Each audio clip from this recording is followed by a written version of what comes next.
Hello YouTube, this is Judging Game 44 here, and today I want to talk about Dragon in the Nine Realms. Now, to those who don't know what Dragon in the Nine Realms is, it is a sequel series to the franchise How to Train Your Dragon. Now, when it comes to that, honestly, How to Train Your Dragon, I really did love the movies, especially the first one.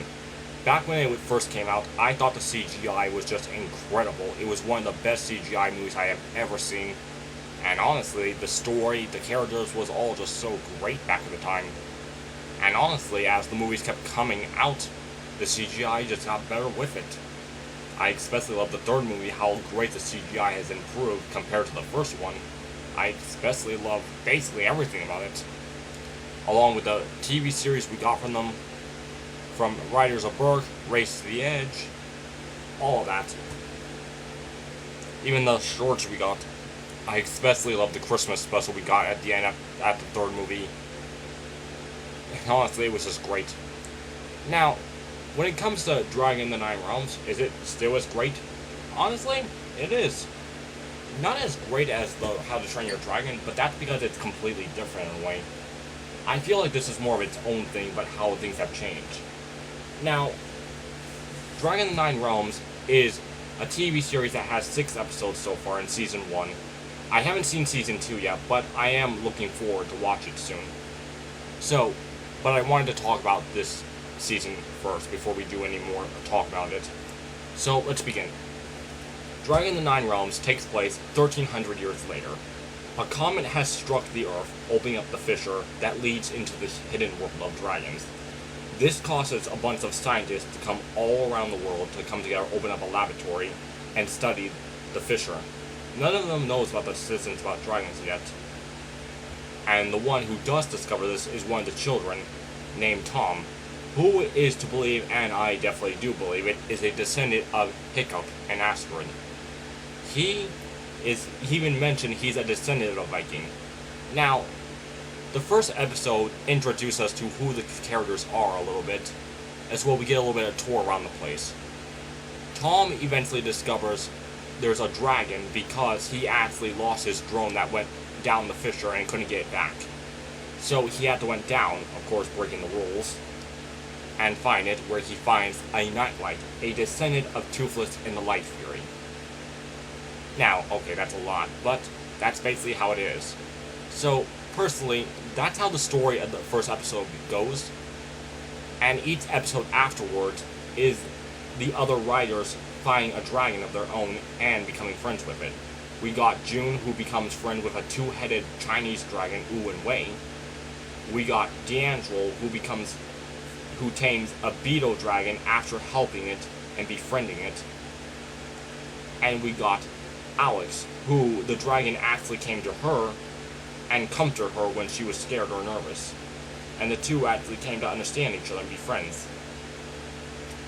Now, this was all interesting, and then the last episode is them all working together to defeat the Fault Ripper, who's been causing the earthquake since episode 1, and have to find a way to defeat it without letting the adults find out.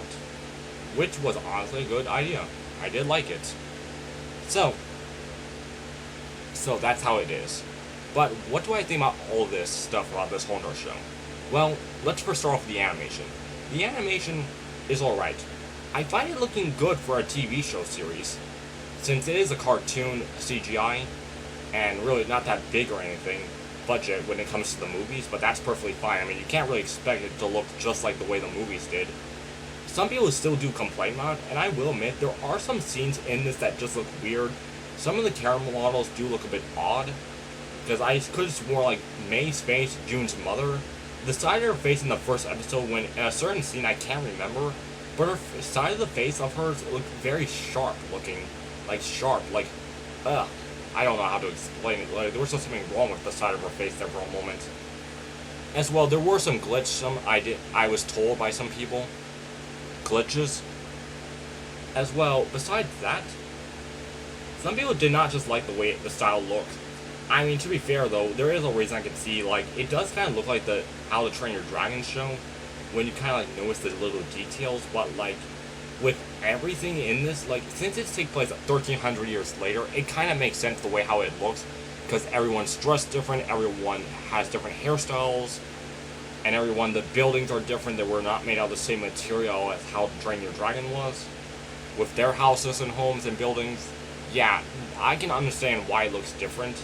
But at the same time, if I notice the little details, I can tell like the animation, at least the animate style, kind of does look like How to Train Your Dragon by Race to the Edge look. And quite honestly, not that bad.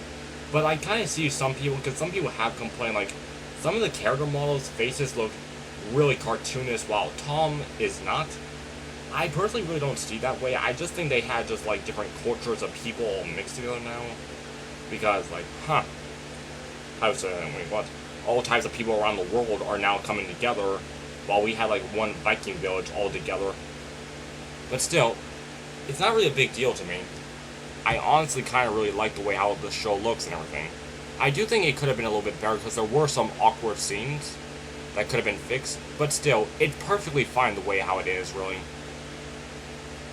But other than that, there is one thing I have to complain, the flying animation. I didn't realize this at first, but then someone pointed it out while I was in halfway of this show, and when I realized it in the first few episodes, when we really came to the fighting scenes, or the flying away scenes, where, oh, we're flying away from another dragon, like from the episode when June first came in, finding the hidden world, that was horrible. Because, the flying animation was really slow, you could just actually tell. I didn't realize at first, but still. The hidden world, that is one place I have to really complain about. I really did not like that it was mostly considered all this just diamond crystal yellow in color. I think we're going to see more of the Hidden World in Season 2. I already seen the trailer, and I can already tell you that, but I really don't think we're going to see more of that for a while.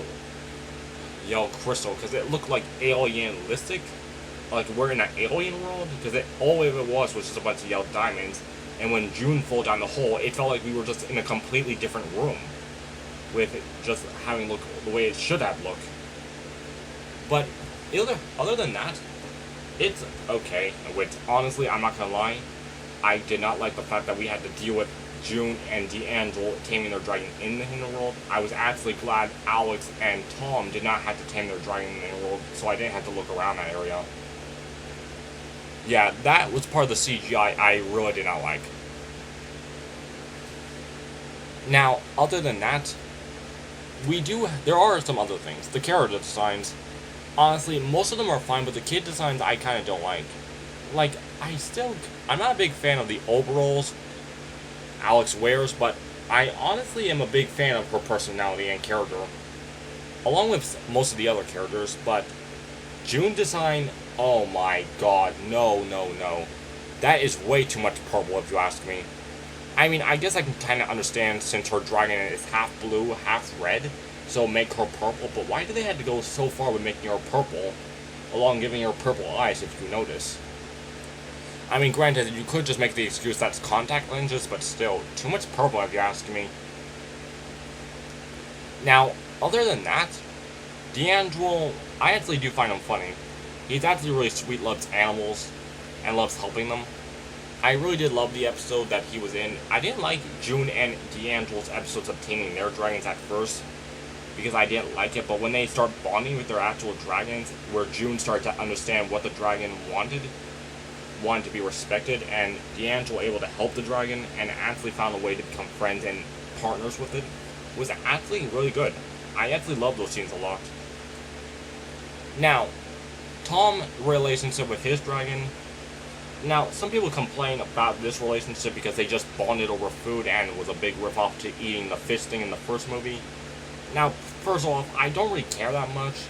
I was okay with the whole entire food thing because I just really found it funny with Tom always trying to give it new types of food, and the dragon just slaps it out of his hand like, nope, I don't eat that. Nope, that's not me. Get that out of my face. That was just really funny if you ask me. Although, there was one thing that I have to say, which was also a problem with the animation, the vomit scene, where the dragon eats the sketty, and did not like it at first, but then, couldn't stomach it, and just vomited all over Tom, and it just looked really weird. It just looked like red paint that just came off his clothes with no stains or anything. I'm just saying, it did not look complete, or if you ask me. But yeah, other than that, there's just some other things that goes on in this whole entire show. since Tom's mother is a scientist, June's mother is a project manager, I think, station project manager, I think that's what you called, that's what she works, I don't know, but the question is, where are both of their dads? That's something I got to ask. As well, D'Angelo's parents are the head of security and the station doctor, which, interesting, I like that. Honestly, and Alex's mothers are actually really nice. I really did love it when they were introduced in the episode. I'm not sure what they work. I think they are electricians, I think. Or maybe they're also scientists. I'm not sure, since they didn't really explain what they were working at. But either way, it was still good. Now, throughout the whole entire episode, there was constantly these earthquakes that I brought up earlier about the Fault Ripper. The Fault Ripper was the cause that went tunneling down the tunneling holes in the fissure, causing earthquakes to happen. So, a group of scientists, since they don't know about dragons' existence yet, they decide to go down and try to find a way to solve it. And June, Tom, D'Angelo, and Alex have to find a way to make sure they don't find out and find a way to get rid of the dragon. They have this humongous dragon fight, which personally, the only thing I just did not like about the episode is when they decide to send their dragons back, and then when they realize they have to get their dragons back to fight this Fault Ripper. It takes a little while, but honestly, other than that, the episode I really did like. There were a few callbacks to the original, and now, honestly, I don't really care, like, the food thing, or what June said to him, that's for scaring me. And because she said, right before she said that, she kind of hit Tom. And Tom said, but what about everything else? You basically, if you've seen the first movie of How to Train Your Dragon, you know exactly what I mean then. But other than that, I don't really care for any of those scenes, but there is one scene that I really did not like, and I said, why did you waste your time making that? Okay, June really is when Tom first starts flying on Thunder for the first time, and, well, he just falls right down. And to me, we get that slow motion to the end where you might think, oh, he's going to die, but no, he doesn't. He survives. And, like, to me, okay. I'm kind of glad, though, they did not try to rip it off, because at first, I will admit, when I first saw the whole entire Tom saving Thunder, I thought, oh, he has a damaged wing, and now Tom has to find a way to fix it. Oh, Tom might lose a leg. Like, I thought that was going to be to me, if they had actually done that, that would have just been like, they're really trying to copy off the characters from How to Train Your Dragon then.